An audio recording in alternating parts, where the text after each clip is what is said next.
ದಕ್ಷಿಣ ಕನ್ನಡ ಜಿಲ್ಲೆಯ ಬಂಟ್ವಾಳ ತಾಲೂಕಿನ ಫರಂಗಿಪೇಟೆ ಕಿದಬೆಟ್ಟು ನಿವಾಸಿ ವಿದ್ಯಾರ್ಥಿ ದಿಗಂತ್ ನಾಪತ್ತೆ ಪ್ರಕರಣಕ್ಕೆ ಸಂಬಂಧಿಸಿದಂತೆ ವದಂತಿಯೊಂದು ಹಬ್ಬಿದೆ. ದಿಗಂತ್ ಬಂಟ್ವಾಳ ತಾಲೂಕಿನ ಸಜಿಪಾ ಮೂಲದ ಮಂಗಳಮುಖಿಯರ ಜೊತೆ ಹೋಗಿದ್ದಾನೆ ಎಂದು ಸ್ನೇಹಿತರ ಮೂಲಕ ಗೊತ್ತಾಯಿತು ಎಂದು ದಿಗಂತ್ ಸಹೋದರ ಪವನ್ ಹೇಳಿದ್ದಾನೆ. ಸಾಮಾಜಿಕ ಜಾಲತಾಣದಲ್ಲಿ ಈ ಬಗ್ಗೆ ಸುದ್ದಿ ಹರಡುತ್ತಿದೆ. ಈ ಬಗ್ಗೆ ವಿಶೇಷ ತನಿಖಾ ತಂಡ ಎಸ್ಐ ಜೊತೆ ಮಾತನಾಡಿದ್ದೇನೆ. ಈ ಬಗ್ಗೆ ಮಾಹಿತಿ ಇದೆಯಾ ಎಂದು ವಿಚಾರಿಸಿದೆ. ಅವರು ನಮಗೆ ಈ ರೀತಿಯ ಮಾಹಿತಿ ಸಿಕ್ಕಿಲ್ಲ ಎಂದು ಹೇಳಿದ್ರು. ಜನ ಆ ರೀತಿ ಹೇಳ್ತಿದ್ದಾರೆ ಅಂದ್ರು. ಅದು ಸುಳ್ಳು ಸುದ್ದಿ ಆಗಿರಬಹುದು. ಈವರೆಗೂ ಆತನ ವರ್ತನೆಯಲ್ಲಿ ಈ ರೀತಿಯ ಬದಲಾವಣೆ ಬಗ್ಗೆ ನಮ್ಮ ಗಮನಕ್ಕೆ ಬಂದಿಲ್ಲ ಎಂದು ಪವನ್ ಹೇಳಿದ್ದಾರೆ. ಸ್ನೇಹಿತರ ಜೊತೆ ಮೆಸೇಜ್ ಮಾಡ್ತಾ ಇದ್ದ. ತಡರಾತ್ರಿಯವರೆಗೂ ಮೊಬೈಲ್ನಲ್ಲಿ ಗೇಮ್ಸ್ ಆಡ್ತಿದ್ದಂತೆ. ಅವನು ಬೇರೆ ಬೇರೆ ಮೊಬೈಲ್ಗಳನ್ನು ಉಪಯೋಗಿಸುತ್ತಿದ್ದ ಎಂದು ಪೊಲೀಸರು ಹೇಳಿದ ಬಳಿಕವಷ್ಟೇ ನನಗೆ ಗೊತ್ತಾಗಿದೆ ಎಂದು ಹೇಳಿದ್ದಾರೆ. ಫರಂಗಿಪೇಟೆಯಲ್ಲಿ ಸಿಸಿ ಕ್ಯಾಮೆರಾ ತುಂಬಾ ಕಡಿಮೆ ಇವೆ. ನಾಪತ್ತೆಯಾಗಿ 48 ಗಂಟೆ ಬಳಿಕ ಶ್ವಾನದಳ ಬಂದಿತ್ತು. ಆದರೆ 6 ಗಂಟೆ ಬಳಿಕ ಶ್ವಾನಕ್ಕೆ ವಾಸನೆ ಗ್ರಹಿಸೋದು ಸಾಧ್ಯವಾಗಲಿಲ್ಲ. ಶ್ವಾನ ಬಂದರೂ ಸಹ ಏನೂ ಪ್ರಯೋಜನ ಇಲ್ಲದಂತಾಗಿದೆ. 24 ಗಂಟೆ ಒಳಗೆ ಹುಡುಕಾಟ ಆರಂಭಿಸಿದ್ರೆ ಏನಾದರೂ ಒಳ್ಳೆ ಸುದ್ದಿ ಸಿಗುತ್ತಿತ್ತು. ಹಿಂದೂ ಸಂಘಟನೆಗಳ ಹೋರಾಟಕ್ಕೆ ನಮ್ಮ ಬೆಂಬಲವಿದೆ. ತನಿಖೆಯಲ್ಲಿ ಯಾವುದೇ ಬೆಳವಣಿಗೆ ಇಲ್ಲದಾಗ ಇನ್ನಷ್ಟು ಒತ್ತಡ ಹಾಕಬೇಕಿದೆ ಎಂದಿದ್ದಾರೆ.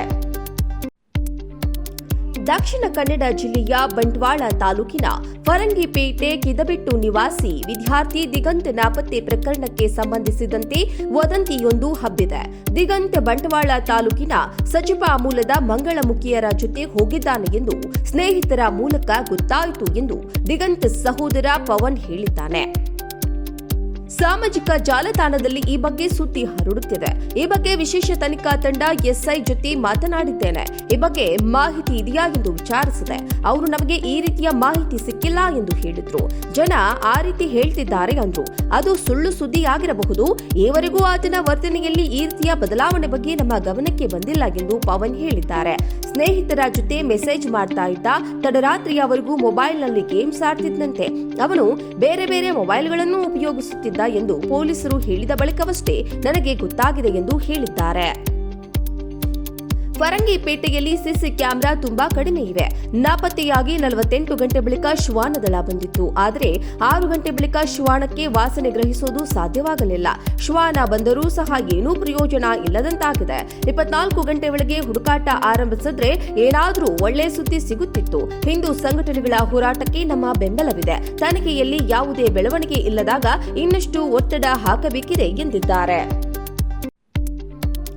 ದಕ್ಷಿಣ ಕನ್ನಡ ಜಿಲ್ಲೆಯ ಬಂಟ್ವಾಳ ತಾಲೂಕಿನ ಫರಂಗಿಪೇಟೆ ಕಿದಬೆಟ್ಟು ನಿವಾಸಿ ವಿದ್ಯಾರ್ಥಿ ದಿಗಂತ್ ನಾಪತ್ತೆ ಪ್ರಕರಣಕ್ಕೆ ಸಂಬಂಧಿಸಿದಂತೆ ವದಂತಿಯೊಂದು ಹಬ್ಬಿದೆ. ದಿಗಂತ್ ಬಂಟ್ವಾಳ ತಾಲೂಕಿನ ಸಜಿಪಾ ಮೂಲದ ಮಂಗಳಮುಖಿಯರ ಜೊತೆ ಹೋಗಿದ್ದಾನೆ ಎಂದು ಸ್ನೇಹಿತರ ಮೂಲಕ ಗೊತ್ತಾಯಿತು ಎಂದು ದಿಗಂತ್ ಸಹೋದರ ಪವನ್ ಹೇಳಿದ್ದಾನೆ. ಸಾಮಾಜಿಕ ಜಾಲತಾಣದಲ್ಲಿ ಈ ಬಗ್ಗೆ ಸುದ್ದಿ ಹರಡುತ್ತಿದೆ. ಈ ಬಗ್ಗೆ ವಿಶೇಷ ತನಿಖಾ ತಂಡ ಎಸ್ಐ ಜೊತೆ ಮಾತನಾಡಿದ್ದೇನೆ. ಈ ಬಗ್ಗೆ ಮಾಹಿತಿ ಇದೆಯಾ ಎಂದು ವಿಚಾರಿಸಿದೆ. ಅವರು ನಮಗೆ ಈ ರೀತಿಯ ಮಾಹಿತಿ ಸಿಕ್ಕಿಲ್ಲ ಎಂದು ಹೇಳಿದ್ರು. ಜನ ಆ ರೀತಿ ಹೇಳ್ತಿದ್ದಾರೆ ಅಂದ್ರು. ಅದು ಸುಳ್ಳು ಸುದ್ದಿ ಆಗಿರಬಹುದು. ಈವರೆಗೂ ಆತನ ವರ್ತನೆಯಲ್ಲಿ ಈ ರೀತಿಯ ಬದಲಾವಣೆ ಬಗ್ಗೆ ನಮ್ಮ ಗಮನಕ್ಕೆ ಬಂದಿಲ್ಲ ಎಂದು ಪವನ್ ಹೇಳಿದ್ದಾರೆ.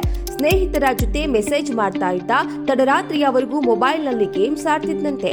ಅವನು ಬೇರೆ ಬೇರೆ ಮೊಬೈಲ್ಗಳನ್ನು ಉಪಯೋಗಿಸುತ್ತಿದ್ದ ಎಂದು ಪೊಲೀಸರು ಹೇಳಿದ ಬಳಿಕವಷ್ಟೇ ನನಗೆ ಗೊತ್ತಾಗಿದೆ ಎಂದು ಹೇಳಿದ್ದಾರೆ.